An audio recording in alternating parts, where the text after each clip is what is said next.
Saya katakan pada ibu, nanti ada hadis riwayat At-Tirmidzi. Lihat hadisnya. Kadang ibu banyak mencari keluar, ternyata banyak di dalam. Lihat baik-baik. Idza shallatil mar'atu sholataha. Kalau seorang istri hanya menunaikan sholat fardu saja, dia nggak pernah kerjakan sholat sunnah selama hidupnya. Wasamat samaha, dan dia puasa Ramadan saja, dia nggak kerjakan yang sunnahnya. Fokus. Wahafizat farjaha, dan dia menjaga kehormatan dirinya, dia nggak selingkuh dan sebagainya. Wa ata'at zaujaha, dan dia menaati suaminya pada yang baik-baik. Misal, mah, ta'lim ya, insyaallah Pak. Mah, baca Quran ya, insyaallah. Besok kita puasa ya, insyaallah. Nanti malam tahajud ya, insyaallah. Begitu Anda lakukan itu, apa yang terjadi? Qilalah yaumal qiyamati. Maka dikatakan pada perempuan semacam ini, jika benar komitmen kebaikannya, dia coba tinggalkan maksiat. Udkhulil jannata min haitsu syi'ti. Silahkan masuk surga dari pintu mana saja yang kau kehendaki. Bebas. Syarat pertama, menaati suami pada yang baik-baik. Ingat Bu ya, kalimat terakhirnya, pada yang baik-baik. Jadi kalau suami minta yang tidak baik, ibu boleh menolak dengan cara yang halus. Mah, besok ada family gathering. Buka ya hijabnya. Cuma 30 menit kok. Anda boleh tolak. Dengan cara yang halus. Pak, saya pakai hijab ini wasiat dari mama. Mama sekarang sudah nggak ada. Saya khawatir ketika saya lepaskan, saya meninggal pada saat itu. Bagaimana di hadapan Allah Subhanahu wa Ta'ala? Saya takut tidak bisa memberikan sesuatu pada mama.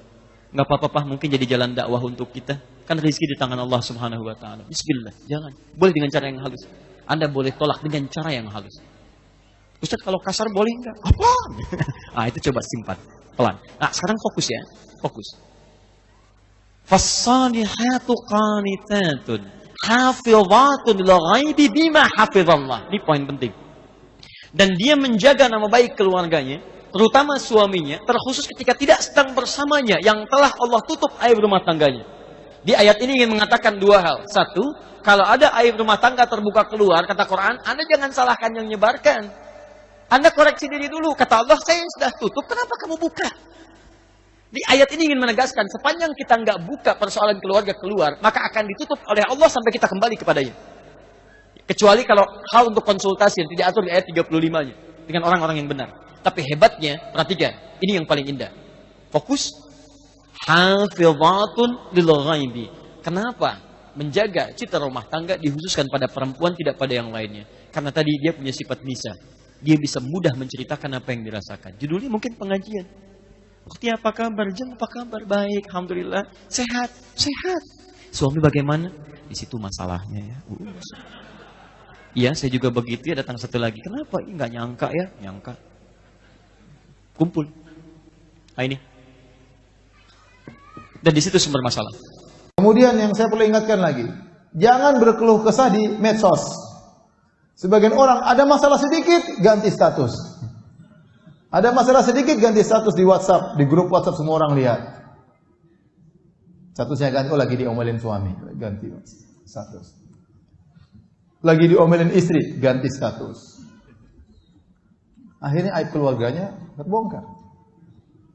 Dia curhat di medsos. Semua orang lihat, dan ini membuka aib keluarga. Ini menjatuhkan harga martabat suaminya, atau sebaliknya menjatuhkan harkat dan martabat istrinya. Secara tidak langsung dia menjatuhkan harkat dan martabat dirinya sendiri. Secara tidak langsung seakan-akan dia protes dengan takdir Allah. Dia mengeluhkan Allah kepada masyarakat. Allah takdirkan saya begini. Apa faedahnya dia keluhkan di situ? Apakah ada yang kemudian kirim uang sama dia, minta rekeningnya supaya membantu dia? Tidak ada juga. Kalau dia ingin curhat, pilih orang yang terbaik. Pilih orang yang nasih, yang memang ingin beri nasihat. Datang kepada dia, sampaikan supaya dapat nasihat. Adapun curhat di media sosial, curhat di status WhatsApp, begitu dia rubah statusnya, orang semua kirim. Ada apa Ada apa Ada apa? Ada apa? Orang pada akhirnya privasi dia bongkar. Hati-hati ibu-ibu yang suka rubah-rubah status, ibu-ibu ini. Jangan kalau ada masalah dengan di rumah tangga dengan keluarga, usahakan jangan sampai orang lain tahu. Jangan malah disebarkan di media sosial. Oleh karenanya seorang bertakwa kepada Allah. Ibu-ibu khususnya. Nabi SAW menjelaskan kalau ingin menjadi bidadari gampang. Gampang sekali. Perhatikan ibu-ibu ya. Mudah sekali. Bapak-bapak kalau mau dapat bidadari susah. Bapak-bapak nggak gampang. Iya. Harus mau pergi ke masjid sholat 5 waktu, jalan menuju masjid. Ya. Kemudian terkadang harus berusaha, bersedekah, bertempur dan macam-macamnya, susah, tidak gampang. Ibu-ibu jadi bidadari gampang. Dengar hadis ini. Kata Nabi SAW, "Idza shallatil mar'atu khamsaha." Kalau seorang wanita salat 5 waktu. Wa shamat syahraha, kemudian dia puasa di bulan Ramadan. Wa hafizat hasanat farjaha, dia menjaga kemaluannya. Wa ata'at ba'laha, dan dia taat kepada suaminya. Qila laha, dikatakan kepadanya, "Udkhilil jannata min ayyi babin syi'ti." Masuklah engkau ke dalam surga lewat pintu mana saja. Saya ulangi ibu-ibu, ini syarat untuk jadi bidadari. Yang pertama, idza shallatil mar'atu khamsaha, kalau dia salat 5 waktu. Ibu-ibu kalau masuk surga tidak disyaratkan untuk salat rawatib, salat tahajud, 5 waktu saja sudah cukup. Pertama, salat 5 waktu sudah cukup. Apalagi kalau sudah salat 5 waktu, salat rawatib lagi, salat tahajud lagi, wah lebih indah lagi. Kualitas bidadarinya lebih tinggi. Tapi seandainya cuma salat 5 waktu, yang lain enggak salat sunnah, enggak apa-apa. Yang kedua, puasa bulan Ramadan. Ustaz, saya tidak bisa puasa Senin Kemis, saya tidak puasa Daud, tidak bisa puasa Ayamul Bid, enggak jadi masalah, bisa masuk surga. Yang ketiga, jaga kemaluannya. Tidak menjalin hubungan dengan orang-orang yang tidak halal baginya. Tidak WhatsAppan dengan laki-laki yang tidak halal baginya. Tidak telepon, bikin hubungan di luar hubungan yang benar. Tidak selingkuh. Tidak boleh. Ya. Kenikmatan sesaat, kita mengorbankan kenikmatan yang abadi. Jangan. Kalau sudah pernah melakukan, bertobat kepada Allah. Allah Maha Penerima taubat. Jaga kemaluan. Yang terakhir, wa ata'at ba'laha, taat kepada suami. Ini yang susah ya. Taat kepada suami. Jangan angkat suara depan suami. Jangan ngomelin suami. Jangan jewer telinga suami. Jangan banyak nuntut sama suami. Kalau masuk surga itu. Karena sebagian wanita suka bentak-bentak suaminya, uring-uringan sama suaminya, banyak nuntut sama suaminya, suaminya disuruh hutang-hutang, "Mas, beli anu mas, beli mobil mas." "Saya enggak punya uang, utang aja mas, nanti tawakal sama Allah." Suruh ngutang, suruh tawakal sama Allah Subhanahu wa ta'ala. Kata Rasulullah SAW, "La tukhifu anfusakum ba'da amniha." Janganlah kalian menjadikan diri kalian gelisah setelah tadinya merasa aman. Apa? Ngutang. Kita boleh ngutang kalau terpaksa, tapi kalau enggak terpaksa enggak boleh ngutang. Akhirnya kita hidup gelisah. Iya, gelisah ditagih ini, ditagih anu, dikejar rentenir, gelisah kalau sudah punya utang. Mending enggak punya utang, hidup bahagia. Kita boleh ngutang, bukan enggak boleh. Boleh, tapi kalau dalam kondisi terpaksa. Jadi saya ingatkan, ciri wanita masuk surga, pertama, apa tadi? Salat 5 waktu.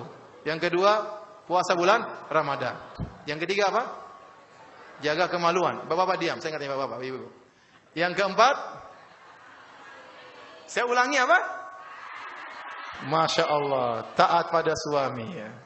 Luar biasa. Semoga ibu-ibu menjadi wanita-wanita solehah, dimasukkan dalam surga Allah Subhanahu wa taala, dijadikan bidadari, bahkan ratu bidadari di sisi Allah Subhanahu wa taala. Sekarang kalau laki-laki mau menjadikan aset amal jariah, apapun hasil keringatnya diberikan kepada istri anaknya adalah sedekah yang paling besar. Wanita misalnya, ibu-ibu di belakang sana, apa kata Nabi SAW? Kata kunci sederhana masuk surga.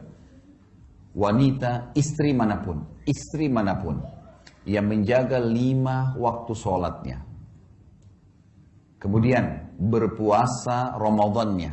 Ini nggak disebutin sholat sunnah ya, sholat wajib saja dulu. Kalau sholat sunnah ibu-ibu kerjain itu sudah plus. Sholat 5 waktu, azan langsung sholat, subuh sampai isya. Kemudian yang kedua tiba Ramadan, puasa Ramadan, belum dimasukkan puasa sunnah.